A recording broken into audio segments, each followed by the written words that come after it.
예, 여러분 안녕하세요. 오늘은 고전시가 강독 7번째 시간으로 경기체가를 한번 공부를 해보도록 하겠습니다. 자, 여러분 교재로는 141페이지를 펴보세요. 자, 이 경기체가에서 이 경기라는 것은 이 경기도가 아닙니다. 광경이라는 뜻이에요. 광경. 광경을 나타내는 게 이 경기체가입니다.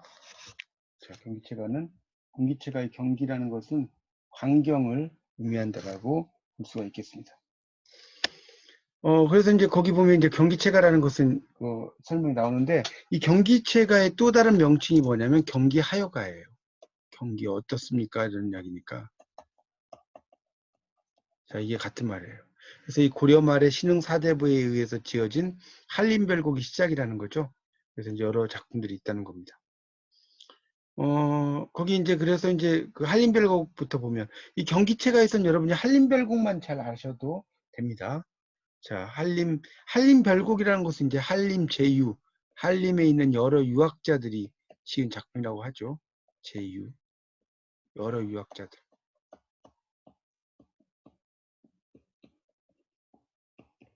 자, 그래서 작품을 한번 보도록 하겠습니다. 자, 작품을 보시면, 자, 원순문, 인노시, 공로사륙이 나왔죠. 자, 이 원순문이라는 것은 유원순의 문장이라는 뜻이에요.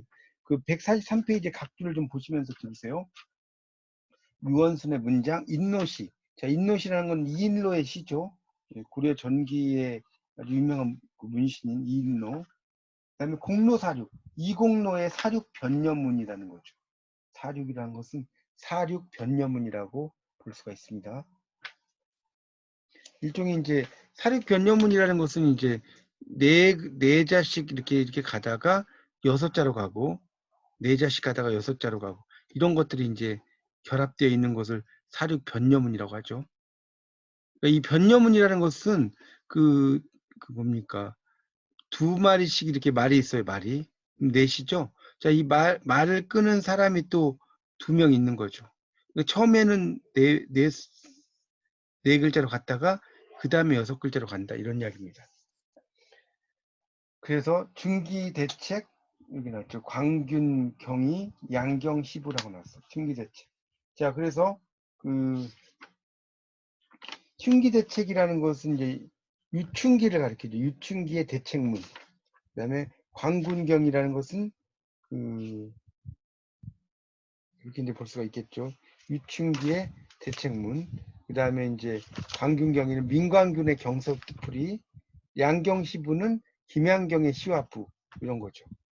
그래서 그 다음에 위 시당 경기였다 하니까. 자, 시당이라는 것은 여기서 이제 과거 시험장을 가리키죠. 과거 시험장의 모습이 어떻습니까? 이런 얘기죠. 시옷이라는 것은 뭐뭐의죠? 금학사의 옥순문생. 자, 옥순문생이라는 것은 옥과 같은 죽순에서 나온 문화생이라는 거죠. 금학사의 옥순문생. 날조차 몇 분이 있고, 날을 포함해서 몇 분이나 되느냐, 이런 얘기죠. 그렇게 이해하시면 되겠고요. 그 다음에 장안서, 장로자, 한류, 문집, 뭐 이렇게 나왔는데, 그 밑에 있는 거는 이제 일종의 서책을 쭉 이야기한다라고 보시면 됩니다. 이걸 뭐 다 일일이 살펴볼 필요 없죠. 뭐 무슨 집 쭉 나오죠. 위 주조처, 내 외운 경기 어떠하니, 주를 포함해서 내가 외운 그 모습, 그 책에 대해서 내용을 외운 모습, 그것이 어떻습니까? 이런 정도로 이해하시면 되겠죠. 그다음에 이제 태평강기 400여 권, 태평강기 400여 권, 위 영남 경기 어떠하니 있고. 자, 영남이라는 것은 145쪽에 두루 살펴본다라고 나오죠. 22번 각주에. 이렇게 볼 수 있습니다. 그 다음에 또 이제 글씨체가 나오죠. 진경서, 무슨 서 막 쭉 나오는데, 여기는 글씨를 가리킨다라고 보시면 돼요. 그래서 그 마지막 줄에 양수필, 서수필이 나왔죠. 양의 털로 만든 붓, 쥐의 털로 만든 붓, 빗기들어라고 나왔죠. 자, 빗기라는 것은 25번 나왔죠. 비스막이 들었다는 거죠. 자, 넘겨보세요. 그래서 이제 그런 것을 가지고 이제 딩론 경기 어떠하니, 글씨 같은 것도 쓰고 이런 경치가 어떠냐, 이런 의미가 되겠죠. 그렇게 이해하시면 될 것 같습니다. 위 주필 경기 어떠하니. 자, 이 주필이라는 것은 달릴 주자의 부필자죠. 그러니까 써내려간 붓을 이렇게 이야기를 한 겁니다. 써내려간 붓을 이야기를 한 거예요. 그 모습이 어떠냐. 자, 그 다음엔 또 술과 관련돼 있죠. 황금주, 무슨 주, 막, 오가피주 막 나오죠? 이런 얘기가 나옵니다. 그래서 그 유령 도잠, 이 도잠이라는 것은 도연명을 가리켜요. 도연명. 다 술을 좋아하는 사람들을 이제 이야기한다고 할 수 있죠. 그래서 취한 경치가 어떠하냐 이런 얘기고요. 그 다음에 나오는 거는 흑모단, 백모단이 나오죠. 다 꽃과 관련된 거예요. 작약도 있고요. 그런 걸 이야기하고 있습니다. 그래서 간발경기 어떠하니 있고는 뭐겠어요? 그 사이사이 핀 꽃의 경치가 어떠냐는 거죠. 합죽조와, 합죽도와는 남녀의 사랑을 가리켜요. 남녀의 사랑. 대나무를 합했다는 뜻이 합죽. 그 다음에 도화는 복숭아꽃이라는 그런 뜻이죠. 그래서 이게 얇은 대나무 조각을 맞붙였다. 그래서 두 사람이 합죽처럼 마주하고 있다는 뜻이에요. 그 상형, 서로 마주보고 얼굴 비춰보는 모습이 어떠냐 이런 뜻이고요. 그 다음에 금이 나오죠. 금, 적 나오죠. 음악입니다. 금은 이제 검은고 같은 거고 적이란 건 필이죠. 그런 걸 쭉 이야기를 하고 있습니다. 그 다음에 이제 복례산부터 쭉 나오는 이건 다 산과 관련돼 있죠. 산. 근데 여기서 이제 하나 알아둘 것은 산은 산인데 이제 뭐 복례산이라든가 이런 것들은 약간 이제 그 뭐랄까요. 전설상의 산. 그러니까 유배간 장소라고 볼 수 있어요. 신선히 사는 곳.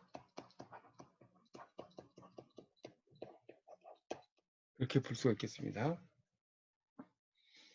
자, 그 다음에 나오는 게 이제 143쪽에 나오죠. 위전황잉이 났죠. 반갑드스라. 꾀꼬리를 가리켜, 꾀꼬리가 이제 반갑다는 거죠. 자, 그 다음에 당당당 당추자 조엽남기 났죠. 당당당 당추자. 자, 이건 뭡니까? 뒤에 각주에도 나오다시피 호두나무 열매라고 나왔죠. 조엽남기. 그네를 매는 이제 조협남기. 남기라는 것은 이제 나무에다가 맨다는 거죠. 그래서 이제 그 그네를 매는 추자나무 같은 걸 이야기하는 거죠. 홍실로 홍그리, 그리는 그네예요. 그네를 맨다는 거죠. 혀굿이라 밀곳이라 당기고 미십시오 정소녀나 정시 소녀나 내가 가는데 남 갈쓰라. 내가 가는데 남이 갈까 두렵다. 의구영음이라고 그랬죠. 사국섬섬 쌍수길에 섬섬옥수와 같죠. 쌍수길에 휴슈동유 손을 마주잡고 노는 광경이 어떻습니까? 이런 식으로 해석이 되겠습니다. 자, 뒤쪽을 넘겨보시면 146쪽입니다. 146쪽에 이제 보시면 이제 한림별곡에 대한 내용이 나오죠. 그래서 1170년에 발발한 무신난으로 인해서 오랜 시간 동안 권력의 핵심에서 밀려나 있던 신흥 사대부들에 의해 지어진 경기체가의 효시라고 나오죠. 그래서 상당히 잘난치 않은 노래라고 볼 수가 있겠습니다. 그런 내용이 쭉 나오죠.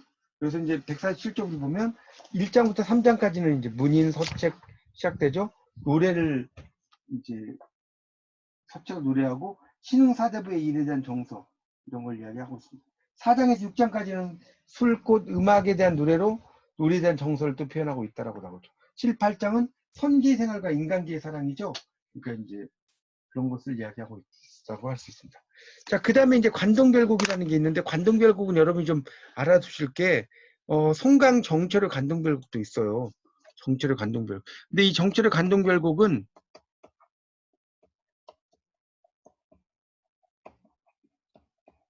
자, 이건 뭐죠? 이 작품은 가사죠, 가사. 가사기 때문에 여기 나오는 이제 이 관동별곡이라는 것과는 조금 다르다라고 볼 수가 있겠죠. 근데 이제 이거는 영향이 있죠. 송강의 관동별곡에 직접적으로 영향을 끼쳤다는 거예요. 이 관동별곡이. 그런 이야기입니다. 그래서, 근데 이 경기체가 상당히 어렵죠. 한자로 다 되어 있습니다. 이걸 다 읽어볼 필요는 없고요. 거기 이제 보면, 뭡니까, 해천중, 산만첩, 이렇게 나왔죠. 관동별경. 이런 이야기 나오죠. 그러니까 바다가 수천 겹으로 쌓여 있고, 산은 만 겹으로 또 쌓여 있어요. 그래서 관동별경이죠. 아주 놀라운 경치를 의미한다는 거죠. 그런 내용이 쭉 나오고 있습니다. 여기서는 보면 경기 어떠하니 있고 중간중간에 있죠. 147쪽이 밑에서 6째 줄, 밑에서 4째 줄 있죠? 그런 것들을 보면 상당히 한문투이면서도 이제 중요한 기본적인 것은 설명을 하고 있습니다. 그런 내용들로 이제 쭉 이야기가 돼요. 뭐 그 지명을 이야기하면서 경기 어떠한 거 썼다는 정도만 이해하시면 될 것 같습니다. 넘어갈게요. 그 153쪽에 나오는 죽서로가 있는데 이 죽서로는 어디 있느냐? 삼척에 있어요. 강원도 삼척에 이 죽서로라고 하는 곳이 있으니까 나중에 여러분이 꼭 한번 가보시면 상당히 멋집니다. 자, 그 다음에 이제 죽개별곡이라는 작품이 있어요. 자, 154쪽에 안축의 죽개별곡이죠. 자, 그것도 한번 보도록 하겠습니다. 그래서 이제 이 죽개별곡이라는 거 하는 것은 죽개 구곡의 경치를 이야기한다. 이렇게 이해하시면 됩니다. 거기 처음에 보면 중령남 이렇게 났죠. 영가북 이렇게 났죠. 중령의 남쪽, 영가의 북쪽. 영가라는 건 안동의 옛날 지명이에요. 안동의 그 남쪽 그런 이야기가 되겠죠. 그래서 이 작품도 읽어보시면 이제 쭉 보면 알겠지만 그런 어떤 경치들을 쭉 죽게 경치들을 쭉 설명을 했고요. 그 끝에 보면 경기 어떠하니까 계속 나오죠. 그 광경이 어떠합니까? 이런 내용이 쭉 나온다는 걸 이해하시면 되겠습니다. 이 정도만 이해하면 돼요. 자, 그럼 이제 마지막 157쪽. 자, 해설은 안양의 고향이며 작가 안축의 고향이기도 한 수능 부근의 풍광을 5개의 장으로 노래했다. 오랜 역사를 지니고 있는 수능은 풍류의 고장, 유각, 정자, 미녀들의 고장, 향교가 있어서 글 배우고 기생들과 놀이하면서 지내는 등 성스러운 시대를 1년 내내 즐겁게 할 수 있는 곳이다.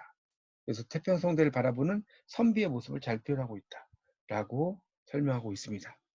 그 정도로 해서 이 경기체가도 강의를 좀 마치도록 하겠습니다. 여러분 다시 한번 잘 보시는데 특히 이 경기체가 중에서는 한림별곡을 여러분이 좀 신경 쓰셔서 여러 번 이렇게 공부를 하시는 게 많은 도움이 좀 되실 것 같습니다. 자, 이상 강의를 마치겠습니다. 감사합니다.